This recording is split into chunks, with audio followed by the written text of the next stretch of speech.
안녕하세요. 상식이 돈이 되는 지식소클 크리스티입니다. 앞으로 북한이 핵을 포기하는 일은 없을 것이다.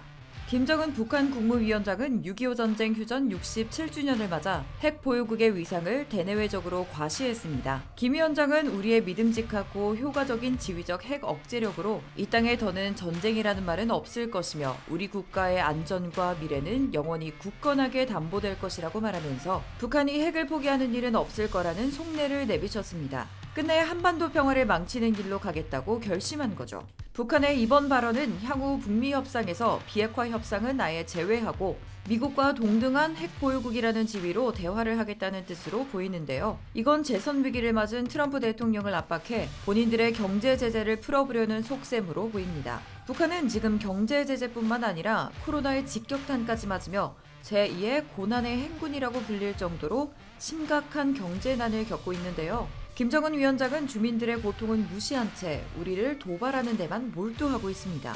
북한은 그동안 6.25 때부터 핵을 보유하려 했었고 지속적으로 한반도의 평화를 위협하며 적화 통일을 노리고 있었습니다. 그래서 전문가들에 따르면 북한이 비핵화를 할 생각이 없음에도 불구하고 회담을 하겠다는 말로 시간을 끌면서 실제로는 핵시설을 가동시켜 지금까지 100개 정도 되는 핵탄두를 만든 것이라고 합니다. 앞에선 비핵화 논의를 할 것처럼 굴면서 뒤에선 핵을 포기하지 않고 끝까지 한반도의 평화를 위협한 겁니다. 이렇게 치사하게 구는 북한은 이제 잠수함에서 쏘아올리는 SLBM도 추진하고 신형 미사일을 개발한다고 하는데요. 게다가 이제 북한의 방사포로 우리의 공군력을 무력화하려는 전쟁 시나리오까지 만들어뒀다고 합니다. 하지만 아무리 북한이 노력하더라도 북한은 한국을 이길 수 없는데요. 경제 수준도 군사력도 우리보다 훨씬 떨어지기 때문입니다.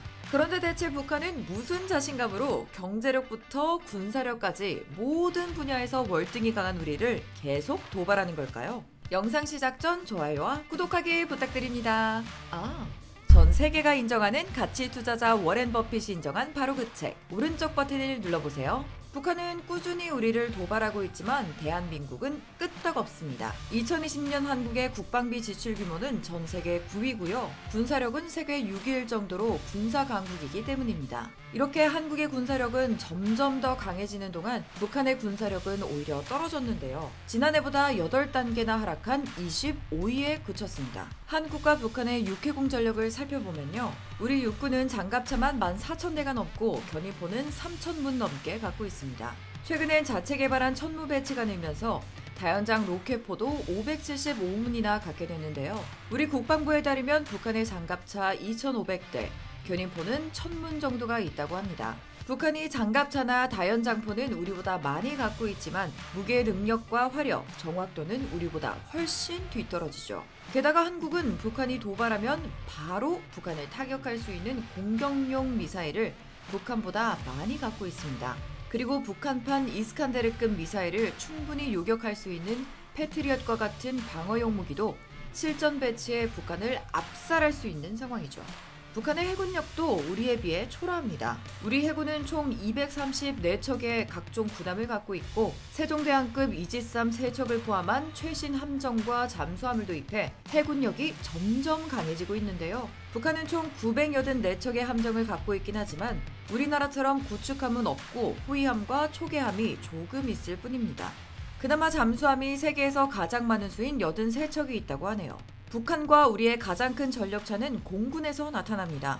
우리 공군은 항공기 1649대를 갖고 있고 5세대 스텔스 전투기 F-35A와 아파치 공격 헬기를 도입하면서 전력을 강화 중인데요. 반면 북한은 공군력이 엄청 약하다는 평가를 받고 있습니다. 북한이 가진 항공기는 총 949대밖에 되지 않는 데다가 그 중에서 가장 최신형 전투기가 90년대에 도입한 미그 29기, 40대가 전부이기 때문입니다. 이렇게 남북 간의 전력차가 크게 나는 만큼 북한이 정신을 못 차리고 계속 도발해온다면 우리가 혼구멍을 내줄 수도 있을 텐데요. 한국군의 수준은 북한과 비교해서도 뛰어나지만 세계적으로도 점점 더 강해지는 추세입니다. 하지만 이렇게 세계적으로 인정받는 대한민국의 군사력에도 약점은 있었습니다. 바로 미군에게 의존했던 대북 감시와 정찰 자산 부족인데요. 현대전은 정보전이라고 할 정도로 상대의 움직임을 파악하는 게 관건입니다. 특히 북한은 기습적인 군사 도발을 자주 해왔고 장거리 탄도미사일 ICBM부터 SLBM 핵무기처럼 다양한 비대칭 무기들에 집착하고 있기 때문에 더더욱 감시하고 정찰할 눈이 필요한데요. 하지만 우리 군의 최대 취약점은 우주 군사력, 즉 우주에 정찰 위성을 쏘아 올려 적을 감시, 정찰하는 능력이 낮다는 거였습니다. 우리나라는 고체 연료 로켓을 만들 수가 없어서 그동안 안보 족쇄를 찬 것처럼 미국에게 의지할 수밖에 없었거든요. 미국 정부는 그동안 우리 발사체에 고체 연료를 사용하는 걸 제한해왔습니다. 군사적으로 활용될 가능성이 있다는 이유에서였죠. 그래서 그동안 한국형 우주 발사체는 고체 연료가 아닌 액체 엔진으로만 개발이 진행됐었는데요.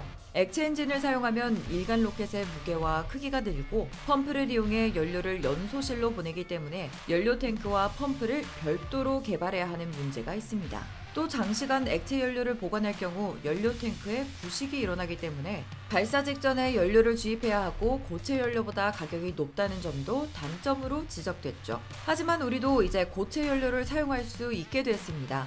미국이 고체 연료를 사용할 수 있게 한국과의 미사일 지침 개정에 합의했거든요.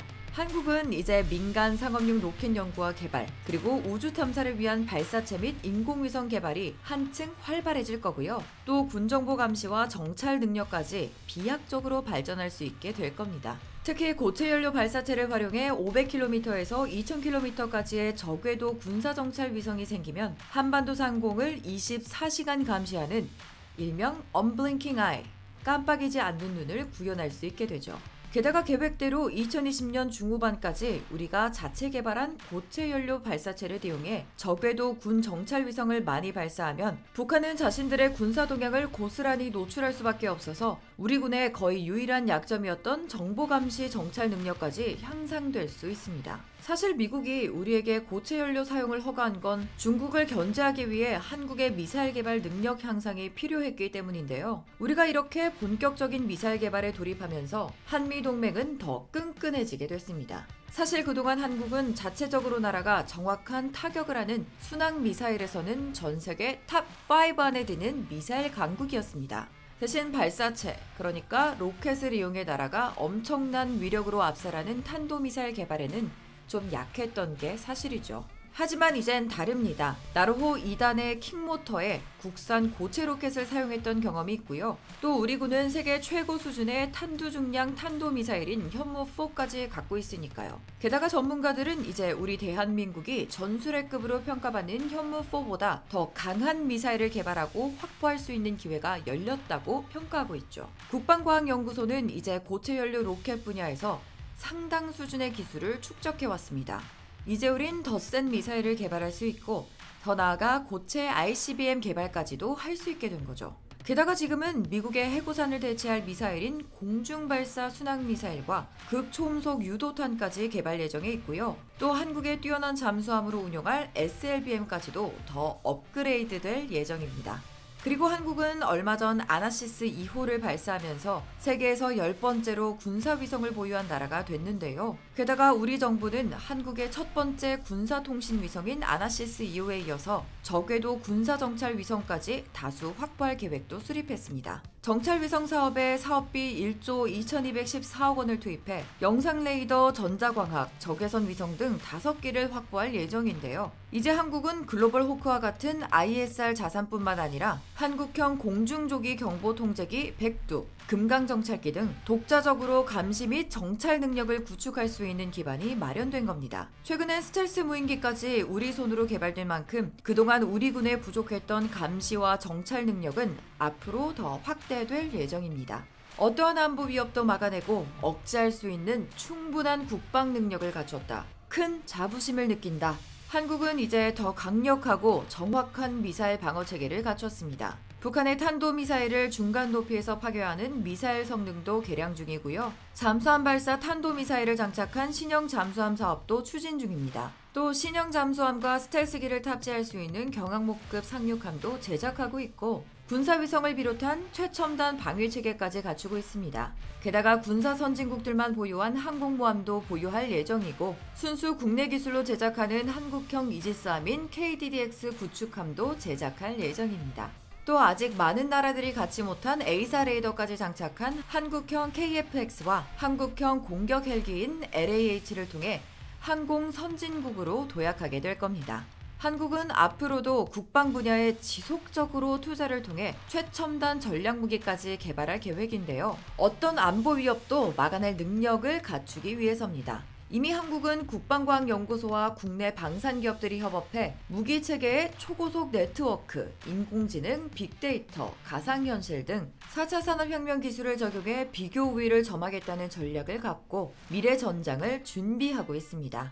영화에서나 나올 법한 레이저 무기도 개발하고 전략화하고 있죠. 그뿐 아니라 우리는 강한 군사력으로 해외 파병까지 하면서 국제 평화에 공헌하고 세계적으로 한국의 위상까지도 높이고 있는데요. 하지만 이 정도로 만족해서는 안 됩니다. 얼른 다른 안보 족쇄들까지 모두 풀어 진정한 독침 전략, 고슴도치 국방을 이끌어야 하거든요. 앞으로 한국이 재래식 무기뿐만 아니라 첨단 국방까지 선도하며 방위산업도 모두 한국이 선도하는 시대가 올 텐데요. 한국의 소프트 파워가 이미 전 세계를 휘어잡은 것처럼 곧 한국의 군사력도 전 세계에 미치는 영향이 더 커지는 날이 오겠죠? 여러분은 한국의 방위산업 어떻게 생각하시나요? 이와 관련된 여러분의 다양한 의견 댓글로 남겨주시면 감사하겠습니다. 혹시 주식하시나요? 세계 1위 투자가 워렌 버핏도 극찬한 한국의 급등 종목 발굴 사이트 다트 궁금하지 않으신가요? 이 책 한 권이면 왜 급등 종목이 나오는지 완벽히 파악할 수 있다. 오른쪽 버튼을 클릭해주세요. 안녕!